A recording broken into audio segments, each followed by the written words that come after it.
ऊना में जिस सनकी फौजी ने शादी से एक दिन पहले ली अपनी गर्भवती दुल्हन की जान, देखिए उसके घर का हाल। कच्चा मकान है और मां मुश्किल से शादी कर रही थी। वो उस रात इस कमरे में सोई थी और यहीं से ही बाहर निकली थी। और ये शादी के कपड़ों का बैग देख लीजिए, उसने खुद ही तैयार किया था। और ये थैले जो आप देख रहे हैं, ये शादी के लिए लाए गए राशन के हैं, जो अगले दिन मेहमानों को खिलाया जाने वाला था। दुल्हन के सामान से पैक ये बैग देखिए, शादी का लाल जोड़ा जो उसने उस रोज पहनना था जिसमें विदा होना था, वो उसकी अर्थी पर ओढ़ाना पड़ा और इसी में ही उसे विदा किया गया।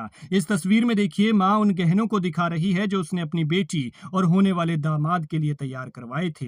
लाखों रुपए लगाए थे, लेकिन अफसोस कि उस सनकी ने इसकी बेटी भी छीन ली और उसकी शादी के लिए संजोए गए इसके सपने। देखिए मां गहने दिखा रही है। बेटी के लिए टॉप्स बनवाए थे, जमाई के लिए अंगूठी और बाकी गहने बनाए थे, लेकिन अफसोस की सारी तैयारियां धरी की धरी रह गई और इस मां के सारे सपने टूट गए।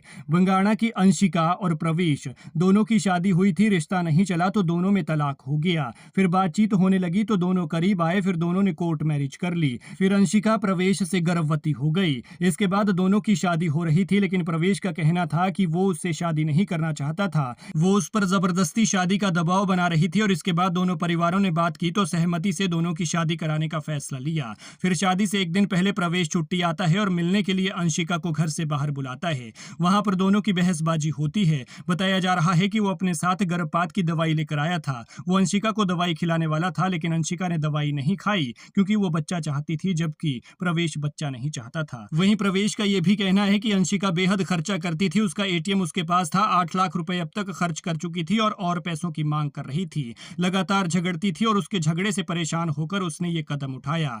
उसे शादी से एक रात पहले मिलने के लिए घर से बाहर बुलाया, फिर रस्सी से गला घूंटा तो वो बेहोश हो गई। प्रवेश को लगा कि मर गई, लेकिन थोड़ी देर बाद फिर से होश में आ गई। इसके बाद उसने अपने साथ लाए छोटे चाकू से उसका गला काटना चाहा, लेकिन गला ठीक से नहीं कटा तो फौज से ट्रेनिंग के दौरान मिलने वाले चाकू से उसे बुरी तरह से काट कर मार डाला और फिर सड़क से नीचे फेंक दिया और उसके बाद बाइक से पेट्रोल डालकर उसे पूरी तरह से जला दिया। लेकिन अफसोस की शादी के लिए दुल्हन और उसकी मां ने जो तैयारियां की थी वो सब धरी की धरी रह गई। गहने रह गए, कपड़े रह गए और सारा का सारा राशन वैसे ही रह गया और मां का बेटी को ब्याहने का सपना भी टूट गया। देखिए उसका घर बेहद गरीब परिवार है, बड़ी मुश्किल से गुजारा करता है और मां इस बेटी को फिर से उसकी शादी करा रही थी, लेकिन अफसोस कि एक सन की फौजी के सनकपन ने वो बेटी छीन ली।